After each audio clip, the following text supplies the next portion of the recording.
Genap 1 tahun Rusia telah menginvasi Ukraina. Sejumlah negara telah menyerukan gencatan senjata dan perdamaian bagi kedua negara. Namun nyatanya, belum ada tanda-tanda bahwa perang akan berakhir.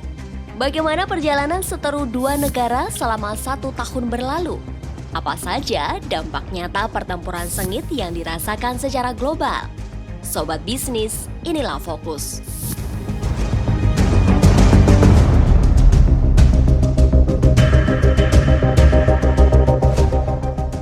Presiden Rusia Vladimir Putin menyerukan sejumlah pesan penting saat pidato setahun perang Rusia-Ukraina di hadapan Majelis Federal Selasa 21 Februari. Putin mengakui saat ini Rusia mengalami waktu yang sulit akibat perubahan dari geopolitik.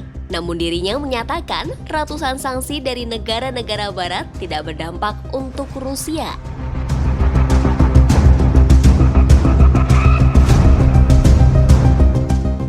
Pemberlakuan sanksi itu menghukum diri mereka sendiri. Mereka telah menyebabkan kenaikan harga, kehilangan pekerjaan, krisis energi. Dan kami mendengar mereka mengatakan kepada rakyat mereka sendiri bahwa Rusia yang harus disalahkan, kata Presiden Rusia Vladimir Putin. Menanggapi pidato Putin, Presiden Amerika Serikat Joe Biden menegaskan Ukraina tidak akan pernah menjadi kemenangan bagi Rusia. Biden mengatakan NATO bersama Amerika Serikat akan terus membantu Ukraina untuk meraih kemerdekaannya. Keberuntungan tidak akan menurunkan keberanian untuk meraih kebebasan, dan Ukraina tidak akan memberikan kemenangan kepada Rusia. Tidak akan pernah, kata Presiden Amerika Serikat Joe Biden.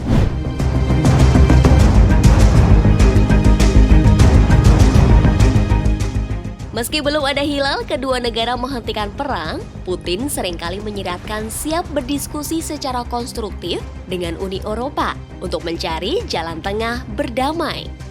Namun, isyarat keseriusan tersebut belum juga terjadi hingga setahun perang berlalu. Kamis 24 Februari 2022 menjadi catatan bersejarah kala Rusia benar-benar menyerang Ukraina. Presiden Vladimir Putin lantang mengumumkan operasi militer secara resmi.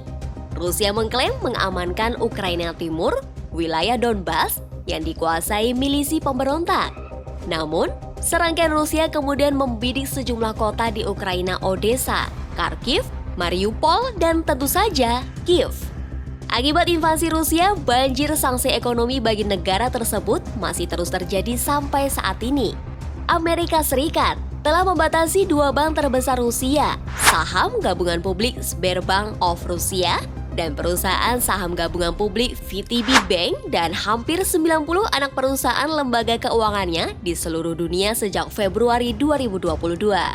Amerika Serikat bersama sekutunya telah memblokir akses bank-bank Rusia tertentu ke SWIFT. Hal ini menghalangi Rusia dari sistem keuangan global serta menghalangi Rusia melakukan invasinya terhadap Ukraina lebih lanjut.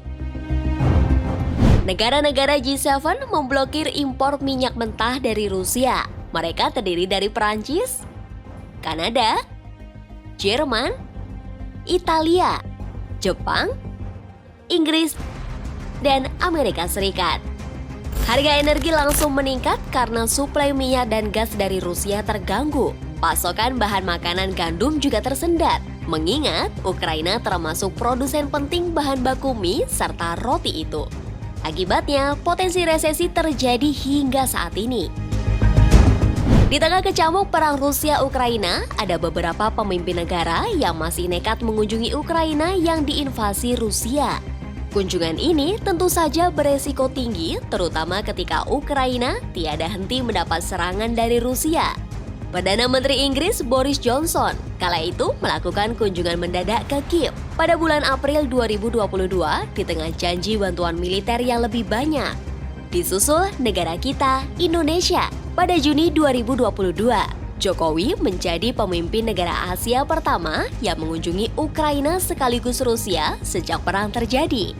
Sebagai presidensi G20, Indonesia membawa misi menjembatani komunikasi Rusia-Ukraina. Presiden Jokowi bertemu Presiden Ukraina Volodymyr Zelensky di Kiev sebagai bentuk kepedulian Indonesia terhadap kondisi di Ukraina. Jokowi menawarkan diri untuk menyampaikan pesan Zelensky kepada Presiden Rusia Putin. Tak hanya itu, terkait pentingnya rantai pasokan pangan dunia juga masuk pembahasan.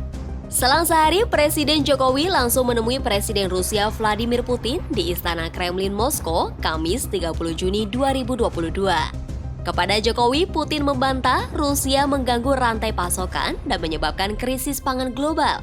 Sebaliknya, ia menuding itu adalah konsekuensi dari kebijakan negara-negara lain.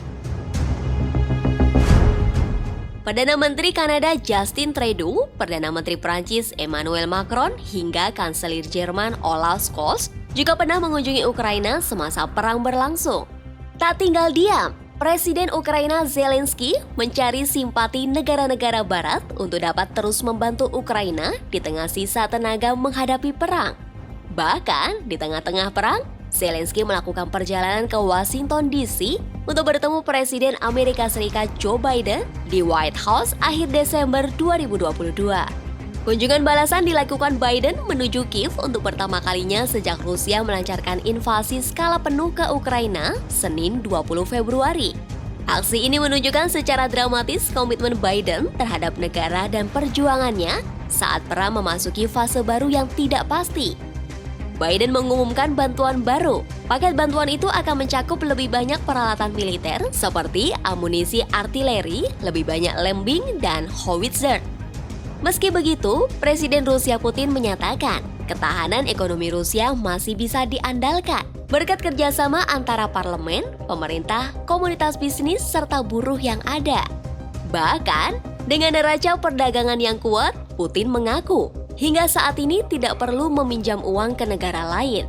Putin juga meyakini pada 2023 tingkat inflasi di Rusia hanya berada di angka 4%. Di sisi lain, Ombudsman Ukraina Dmytro Lubinet mencatat terdapat 461 anak terbunuh sejak dimulainya perang Rusia-Ukraina. Kantor Komisaris Tinggi PBB untuk Pengungsi UNHCR juga mengatakan sebanyak 8,08 juta pengungsi Ukraina tiba di negara-negara Eropa sejak Rusia meluncurkan operasi militer khusus. Di tengah kondisi geopolitik yang tak menentu, khususnya setelah perang Rusia-Ukraina, nyatanya Indonesia mendapat sejumlah keuntungan. Ini terlihat dari naiknya harga komoditas mineral yang banyak diekspor dari Indonesia. Pertumbuhan ekonomi secara regional mengalami kenaikan, misalnya di Sulawesi, Maluku, hingga Papua. Daerah-daerah tertentu tersebut banyak sekali melakukan ekspor mineral tambang. Ekonomi kita juga bukan hanya selamat dari ancaman defisit karena dampak naiknya harga migas, tapi juga bisa dibilang untung besar.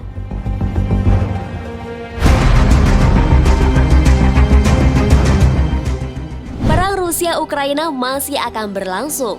Kita harus bisa memetik banyak pelajaran sekaligus beradaptasi dengan kondisi dunia yang berubah gara-gara perang terjadi.